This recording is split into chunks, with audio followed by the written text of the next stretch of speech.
काला साया। यूं तो बनारस घाट अपनी खूबसूरती के लिए बहुत प्रचलित है, पर घाट के किनारे कई राज लिए बैठे हैं। ये कहानी शुरू होती है बनारस के घाट के पास बने ममता निवास से, जहाँ प्रिया लाल जोड़े में ममता के घर उसकी बहू बनकर आती है। आओ आओ बहू, घर को अपने पैरों से पवित्र करो। ममता घर की दहलीज पार कर ही रही होती है कि अचानक एक बहुत गंदी सी बांस पूरे घर में फैल जाती है।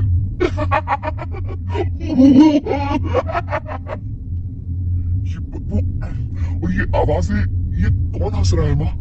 अब ये पड़ोसी ना हमारे थोड़े अलग से है। कहाँ हम शाकाहारी और ये मांस मच्छी खाने वाले। छोड़, तू ध्यान मत दे और गृह प्रवेश कर। और हाँ बहू, अपनी सास की एक बात हमेशा याद रखना, इन पड़ोसियों से तो कभी बात नहीं करेगी। अच्छे लोग नहीं है ये। अपनी सास की ये बात मानेगी ना बेटा? हाँ माँ, जो आपकी मर्जी, मैं उनसे बात नहीं करूंगी। अगले दिन प्रिया अपनी पहली रसोई बनाने रसोई घर में जाती है। ये छोटी बात तो नाक में जा रही है। एक काम करती हूँ, खिड़की खोल देती हूँ। प्रिया खिड़की खोलने जाती है। इतने चाले, लगता है इस खिड़की को कभी खोला ही नहीं गया। पर ऐसा क्यों? नॉन वेज की स्मेल आती होगी ना। 2 मिनट के लिए खोल लेती हूँ, फिर बंद कर दूंगी। प्रिया खिड़की खोलती है। खिड़की खोलते ही उसकी नजर सामने वाले घर की खिड़की पर पड़ती है, जहाँ एक लड़की खड़ी होती है, हाथों में मेहंदी, लाल रंग की साड़ी, बिल्कुल सजी धजी, मानो प्रिया की तरह ही वो भी नई नवेली बहू हो। वो प्रिया को देखकर मुस्कुराती है। हे भगवान, माँ ने तो इनसे बात करने को मना किया था।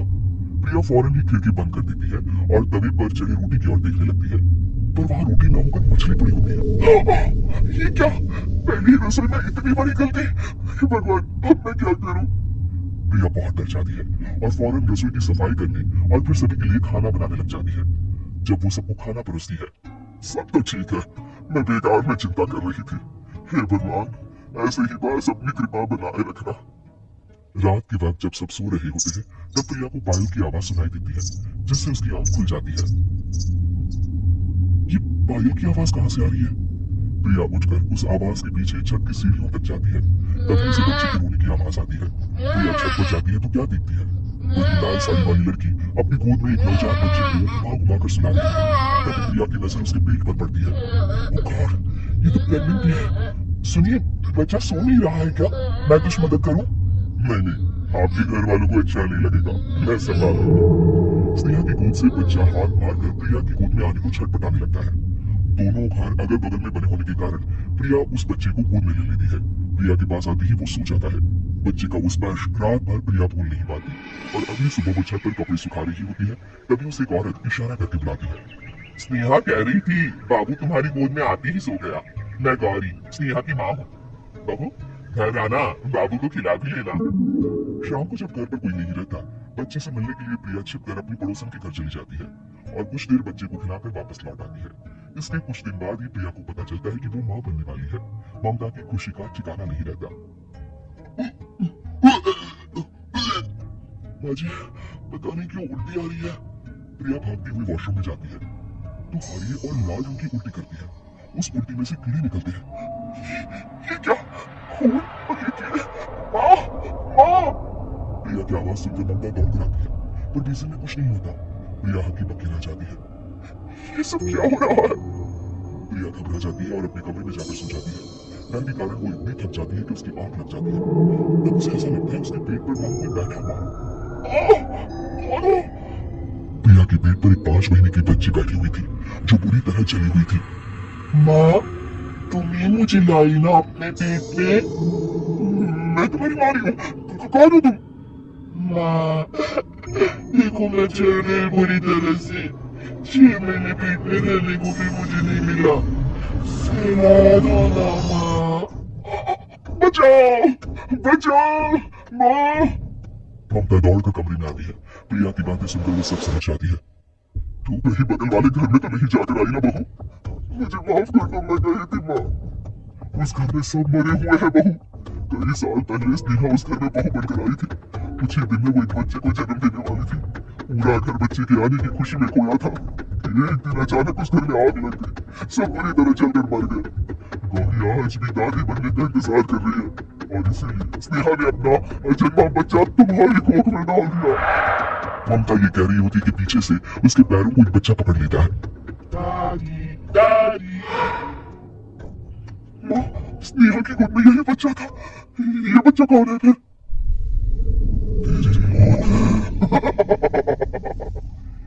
तेरी दादी। जिस चीज का ममता को डर था वही हो गया। ममता निवास के ऊपर मौत में एक चादर बिछा देती। प्रिया का पेट ऐसे ही बढ़ जाता है मानो 9 महीने का हो। 2 हाथ उसके पेट से बाहर निकलते हैं। बहू, संतोष को फोन कर किसी पंडित जी को बुला। बहू, प्रिया का पति भागता हुआ घर आता है। ये तो होना ही था माँ, तेरा बाप तेरे सामने आ गया तो तू सह नहीं पा रही है। स्नेहा घर में आग लगी नहीं थी, माँ ने लगाई थी, प्रॉपर्टी की लालच में। और वो बच्चा मेरी पहली पत्नी का बच्चा है, मेरा बेटा, जो कि उस आग की चपेट का शिकार हो गया था। मैंने तुमसे ये सब माँ के कहने पर छुपाया था। मुझे माफ कर दो प्रिया, तुम अगर चाहो तो यहाँ से जा सकती हो। मैं तुम्हें किसी भी बंधन में रखना नहीं चाहता। मेरी शादी हुई है आपसे, मैं आपको छोड़ नहीं सकती, पर उससे पहले हमें स्नेहा, उसकी माँ और बच्चे की आत्मा की शांति करवानी होगी। संतोष और ममता गौरी के घर जाते हैं। अंदर सब कुछ जला हुआ होता है। जमीन पर जली हुई लाशें बिखरी हुई थी। ममता रो रो कर अपनी करने की माफी गौरी से मांगती है। प्रिया स्नेहा के घर वालों का अंतिम संस्कार करवा देती है और ममता निवास फिर से आत्माओं के साए से मुक्त हो। कौन थी वो? मैं 8 महीने की प्रेग्नेंट थी और अपनी डिलीवरी के लिए अपने मायके गई थी। माँ ने मुझे फोन पर बताया, घर के पीछे की तरफ जो खाली जमीन थी ना, वहां पर एक नया कमरा बनवा लिया है। इतने सालों के बाद जैसे ही अपने घर में कदम रखा, कुछ अलग सा लगा। माँ, ये घर के पीछे की तरफ नया कमरा बनवाने की क्या जरूरत थी? अरे बेटा, घर के पीछे दूर दूर तक खाली जमीन है। तेरे पापा को कई दिनों से लग रहा था कि यहाँ पर एक कमरा बनवा लेंगे तो ताजा हवा मिल जाया करेगी। अब तू ये सब छोड़ और चल जल्दी से दूध पी ले। माँ, मैं थोड़ी देर में पी लूंगी, आप सो जाओ। मैंने दूध का गिलास उठाकर उस खिड़की में रख दिया। पता नहीं कब आंख लग गई। अचानक से खिड़की के पल्लों के खड़कने की तेज आवाज आई। दूध का गिलास धड़ाम से जमीन पर आ गया। जमीन पर गिरते ही दूध का रंग लाल हो चुका था। मैंने खिड़की से झांक कर बाहर देखा। चारों तरफ दूर अंधेरा था। उस अंधेरे की तरफ से कुछ आवाजें आ रही थी, जैसे छोटे बच्चे आपस में खिलखिलाकर मस्ती कर रहे हो।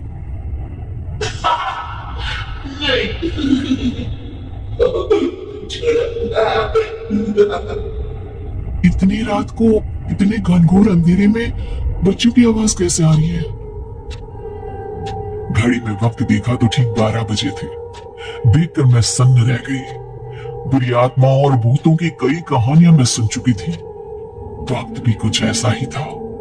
ऊपर से मैं प्रेग्नेंट। सुना था कि ऐसे वक्त में अक्सर बुरी आत्माएं औरतों का पीछा करती हैं। तो क्या मेरे पीछे भी? पसीने से तरबतर बड़ी मुश्किल से, जैसे कांपते हाथों से मैंने उस खिड़की को बंद किया। जल्दी से जल्दी उस कमरे से बाहर निकलकर माँ के पास जाने के बारे में सोचा, लेकिन जैसे ही दरवाजे की तरफ पलटी, लगा कोई साया हवा की स्पीड से दरवाजे के सामने से गुजर गया। मेरे गले में अटक कर रह गई। मैं जोर से चीख कर माँ को बुलाना चाहती थी, लेकिन वो आवाज खुद मेरे कानों तक नहीं पहुंच पा रही थी। तो माँ तक कैसे पहुंचती? खिड़की के पल्ले एक बार फिर तेज हवा के झोंके से घाव करने लगे और पूरी ताकत से मैं चीख पड़ी। जानती थी मेरी चीख की आवाज सुनकर कुछ ही सेकंड में माँ वहां पहुंच जाएगी, लेकिन ऐसा कुछ हुआ ही नहीं। मेरा कलेजा डर के मारे फटा जा रहा था। आखिर माँ ने मेरी आवाज क्यों नहीं सुनी? इतनी गहरी नींद में तो माँ कभी नहीं सोती। ठीक पीछे खुली हुई वो खिड़की। मुझ में इतनी ताकत नहीं बची थी कि मैं पलटकर उस तरफ देख भी सकूं। हवा का एक सनसनाता हुआ झोंका उसी वक्त मेरे कानों से आकर टकराया। लगा जैसे किसी ने दबी हुई आवाज में धीरे से मुझसे कहा, चली जाओ यहां से। मैंने दोनों हाथ अपने कानों पर रख लिए और एक बार फिर ताकत लगाकर जोर से चीखने की कोशिश की। माँ! पापा! मेरी आवाज उस कमरे की दीवारों से टकराकर वापस मुझे ही सुनाई दे रही थी। जितनी ताकत के साथ मैंने चीखने की कोशिश की थी, कुछ ही देर बाद उससे कहीं ज्यादा तेज और दर्दनाक चीख मुझे सुनाई देने लगी। कि आवाज ठीक मेरे पीछे खिड़की से आ रही थी। वो आवाज मेरे कानों में पिघलते हुए लोहे की तरह गिर रही थी। उन आवाजों में हैवानियत थी। वो आवाजें किसी इंसान की नहीं है, इतना मैं समझ चुकी थी। कांप रहे हाथों से मैंने अंधेरे में कुछ ढूंढने की कोशिश की। तभी अचानक मेरा हाथ बेड पर रखी टॉर्च पर पड़ा। किसी तरह ताकत लगाकर टॉर्च का बटन ऑन किया, लेकिन ये क्या? सामने दरवाजे पर 3 छोटी लड़कियां खड़ी हुई थी। उनके हाथ में स्टील के चमचमाते हुए चाकू थे। मैं घबराकर लड़खड़ाई और पीछे की तरफ हटी, लेकिन तब तक वो मेरे पास आ चुकी थी। उनकी गर्दन टेढ़ी थी और उनके हाथों के वो चाकू मेरे पेट को निशाना बनाने को तैयार।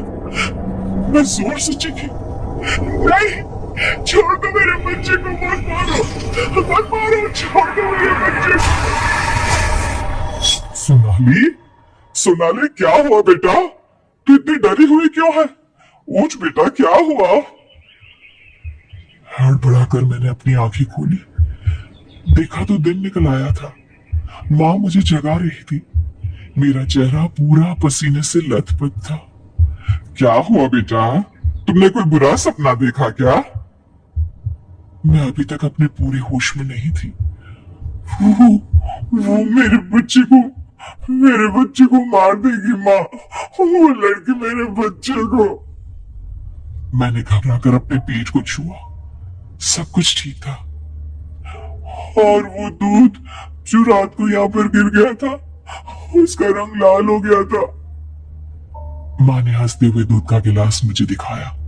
तुमने दूध पिया ही नहीं, पूरा का पूरा ऐसे ही रखा हुआ है। तुमसे कहा था ना सोनाली, सेहत के लिए लापरवाही ठीक नहीं बेटा। लेकिन मैंने तो सब कुछ अपनी खुली आंखों से देखा था। ये सपना कैसे हो सकता है? माँ अपनी साड़ी के पल्लू से मेरे माथे का पसीना साफ कर रही थी। चल अब जल्दी से पानी पी। कितनी बुरी तरह डर गई है। आज ही मंदिर से तेरे हाथ में काला धागा बंधवा कर लाऊंगी। लगता है किसी की नजर लग गई है। और फिर दोपहर के लगभग 12 बजे माँ कमरे में आई। सोनाली, तेरे लिए वो काला धागा बनवाने मंदिर जा रही हूँ। अभी जल्दी ही आ जाऊंगी। और सुन, पापा जरा बाजार तक गए हैं, आते ही होंगे। तू दरवाजा बंद कर ले बेटा। हिम्मत नहीं हो रही थी घर में अकेले रुकने की। चुपचाप माँ के कमरे में आकर लेट गई। और वैसे भी इस कमरे की खिड़की बाहर रोड की तरफ खुलती थी। बीती रात के डर से अपना ध्यान हटाने के लिए मैं लगातार खिड़की से बाहर की तरफ देख रही थी।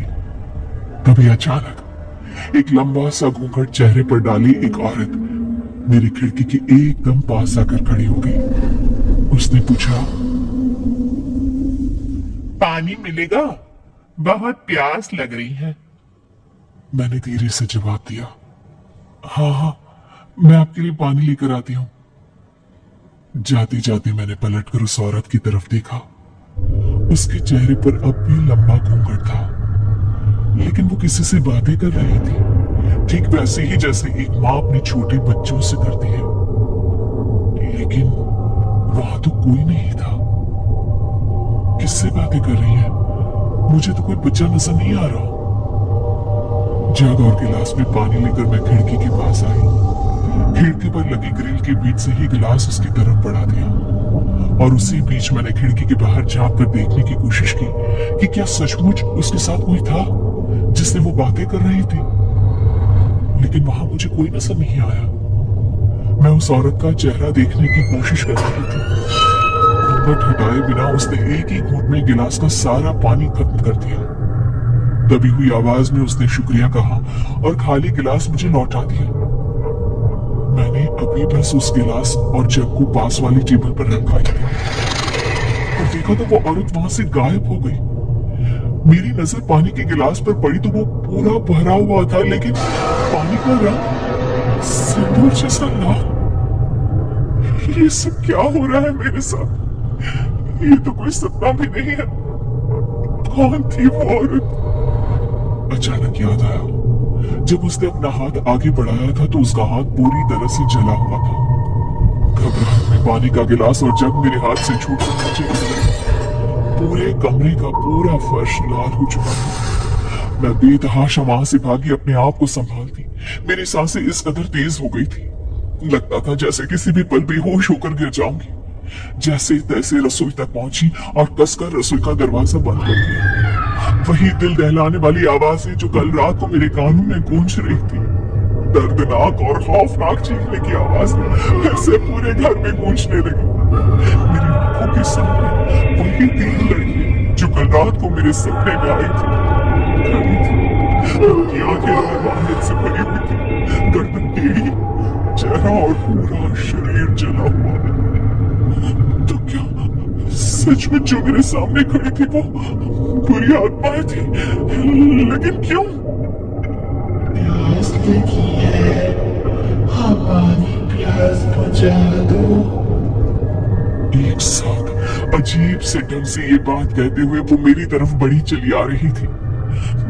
मुझे छोड़ दो, जाओ यहाँ से। कौन हो तुम? माँ! लेकिन अगले ही पल पूरा घर उनकी खौफनाक हंसी और दर्दनाक चीखों से गूंज उठा। उसके बाद क्या हुआ मैं नहीं जानती, लेकिन जब मेरी आंख खुली तो मैं हॉस्पिटल में थी। माँ ने बताया कि जब वो मंदिर से लौट कर आई तो मैं रसोई में बेहोश पड़ी हुई थी। रसोई में क्या कर रही थी बेटा?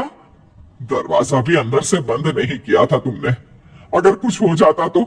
इस हालत में तुम्हें अपना ख्याल रखना चाहिए सोनाली। लेकिन माँ मैंने तो दरवाजा। हाँ बेटा, तुमने घर का दरवाजा अंदर से बंद नहीं किया था, लेकिन एक तरह से अच्छा ही हुआ। वो तो किस्मत अच्छी थी कि मैं सही वक्त पर पहुंच गई और दरवाजा खुला था, इसलिए घर के अंदर आ गई। लेकिन फिर भी बेटा, तुम्हें आराम करने को कहा था ना, किचन में जाकर काम करने की क्या जरूरत थी? काम? कौन सा काम माँ? मना किया था ना खाना बनाने को, और इसीलिए तो गर्मी की वजह से चक्कर आ गए ना तुम्हें। मैंने तो खाना बनाया ही नहीं। अब मुझे खुद पता लगाना था कि आखिर माजरा क्या है। मैं अगली रात फिर उसी कमरे में गई जिस कमरे में पहली दफा मुझे डर का एहसास हुआ था। आधी रात बीत गई, कुछ भी अजीब नहीं हुआ वहां पर। अचानक बिस्तर पर बैठे बैठे मुझे एहसास हुआ कि वहां कुछ था। गद्दे के नीचे कुछ प्लास्टिक के पैकेट में रखा हुआ। देखा तो सिंदूर था उसमें, लाल सिंदूर। ये यहाँ किसने रखा होगा और क्यों? तभी रात के सन्नाटे को चीरती हुई कुछ आवाजें मेरे कानों से टकराने लगी। खिड़की के पल्ले एक बार फिर से खड़खड़ाने लगे। मैं समझ गई मेरा सामना किसी दूसरी दुनिया की काली शक्तियों से होने वाला है। हाथ में काला धागा पहना हुआ था मैंने, और इसीलिए उस वक्त वहां रुकने की हिम्मत कर पाया। कांपते हाथों से झटके के साथ मैंने खिड़की को खोला। लेकिन ये क्या? सामने मैदान में कोई आग जलाकर काला जादू कर रहा था। कोई औरत थी। चांद की रोशनी काफी तेज थी उस रात। ध्यान से देखा तो पता चला ये तो माँ थी। उनके हाथों में थी एक कपड़े की गुड़िया, और बड़े बेढंगे तरीके से वो उस गुड़िया को सिंदूर से नहला रही थी, और सिंदूर धुला 2 गज आग के हवाले कर रही थी। कौन सी भाषा में अजीब व गरीब मंत्र पढ़ रही थी। माँ का चेहरा उस वक्त नॉर्मल नहीं लग रहा था। ऐसा लगा जैसे शरीर उनका है लेकिन आत्मा उनकी नहीं है। शक्ल उनकी है लेकिन वो आवाज मेरी माँ की कतई नहीं थी। तो क्या ये सब कुछ जो हो रहा था वो माँ? लेकिन माँ ऐसा क्यों करेगी? एक बार फिर से उस खिड़की को बंद कर लिया। वो रात जैसी तैसी बीती और सुबह घूमने का बहाना करके मैं घर से बाहर निकल पड़ी। अभी कुछ ही कदम चली थी कि पड़ोस वाली शर्मा अंकल के घर पर नजर पड़ी। 2 ही साल में ये घर खंडहर जैसा हो गया। लेकिन शर्मा अंकल तो अपने बेटे और बहू के साथ रहा करते थे। फिर घर की हालत ऐसी क्यों है? और ये दीवारों पर काले निशान कुछ अजीब लगते हैं। इससे पहले कि मैं कुछ और सोचती, अचानक किसी ने पीछे से मेरे कंधे पर हाथ रखा। मेरी चीख निकलते निकलते रह गई। पलट कर देखा तो मोहल्ले की एक आंटी थी। अरे सोनाली बेटा, कब आई और तबीयत कैसी है तेरी? सब कुछ ठीक है ना? मेरे चेहरे पर डर वाले एक्सप्रेशन देखकर उन्होंने हंसते हुए पूछा, क्या हुआ, डर गई क्या? नहीं, आप बताइए, आप कैसी हैं? तू इस हालत में यहाँ क्या कर रही है, इस मनहूस घर के आगे? वो तेज कदमों से आगे की तरफ चल पड़ी। शायद वहां पर रुकना नहीं चाहती थी, लेकिन अब उसकी वजह जानना मेरे लिए जरूरी था। बहुत कुछ अजीब हो चुका था और शायद आंटी उसके बारे में कुछ तो जानती थी। एक मिनट आंटी, मुझे आपसे कुछ पूछना था। उनकी कदमों की रफ्तार पहले से ज्यादा हो गई। 8 महीने प्रेग्नेंट होने की वजह से मेरे लिए तेज चल पाना मुमकिन नहीं था। मैंने उनका पीछा करने की कोशिश की, लेकिन तब तक वो मोहल्ले से बाहर की तरफ एक सकरी गली तक पहुंच चुकी थी। आंटी, मेरी बात तो सुनिए आंटी, मुझे कुछ पूछना था। क्या पूछना था? मुझे लगा शायद वो मुझसे बात करने की मूड में नहीं है और इसलिए गुस्से के साथ बात कर रही है। आंटी, क्या इस घर में कुछ अजीब है? मेरा मतलब है शर्मा अंकल के घर में वो क्या है ना, पिछले कुछ दिनों से हमारे घर में भी। उन्होंने पलटकर मेरी तरफ देखा। वही जला हुआ चेहरा, वही खौफनाक आंखें। शायद एक बार फिर से बेहोश हो गई थी मैं, क्योंकि जब आंख खुली तो अपने आप को हॉस्पिटल में पाया और माँ ने परेशान होते हुए मुझे खबर सुनाई। बेटा, डॉक्टर ने तेरी अल्ट्रासाउंड की थी। तेरे पेट में 3 बच्चे पल रहे हैं। ये बात तूने पहले क्यों नहीं बताई बेटा?